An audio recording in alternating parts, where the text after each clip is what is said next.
We'll be speaking to Gymnastics SA just after 10 o'clock, so stay tuned for that. In fact, we've got him on the line for more on the investigation into the sex abuse allegations. We speak to the president of Gymnastics South Africa, Donovan Jurgens. Donovan, thank you so much for your time.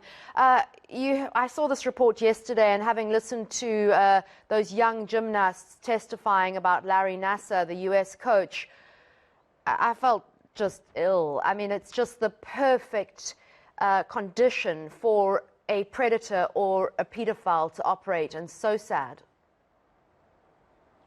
Yes, absolutely, Annika, and thank you for having us on your show. This is a huge challenge nationally and internationally. Sport provides, I think, such an easy place for predators, and it is something that we as sports people need to root out as best as we can. Yeah, so you're absolutely correct. This is a huge challenge. Donovan, how did these allegations come to light, considering that the Larry Nassar scandal was quite some time ago? And yeah, when did people start coming forward? Well, look, I think the Larry Nassar case was an eye-opener for many of us. So probably about 2 years ago, in 2018 already, in fact, 3 years ago, we as gymnastics started to develop and implement our safeguarding policy.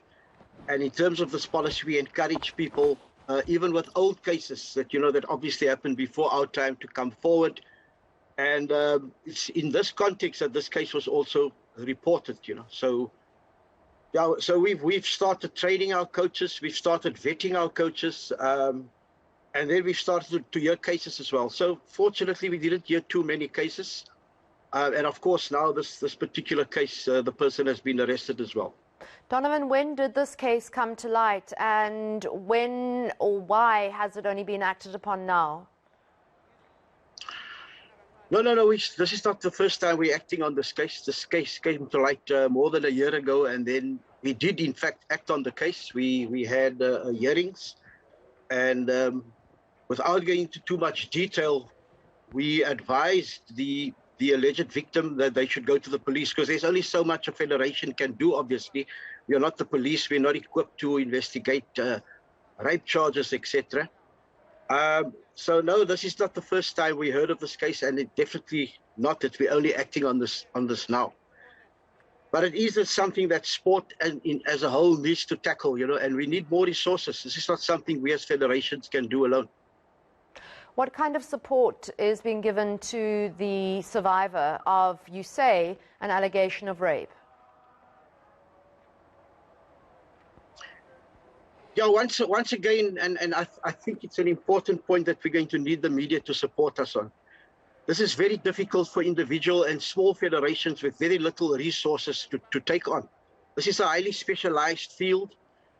We need to provide the correct support at the right time. We need proper counselors, we need psychologists, we need social workers on board.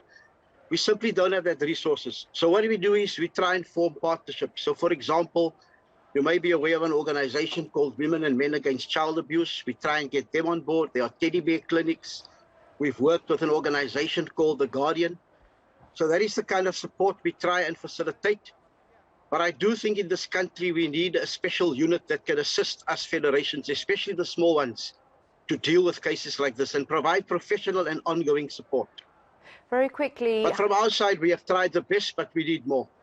Very quickly, Donovan, how senior was this coach? Well, I can't really comment on that. This was a club coach, as far as I know. So I don't know what you mean by senior, but this was definitely a club coach, yeah. All right, thank you so much. We'll be following it closely, and I hope you get some support for your athletes.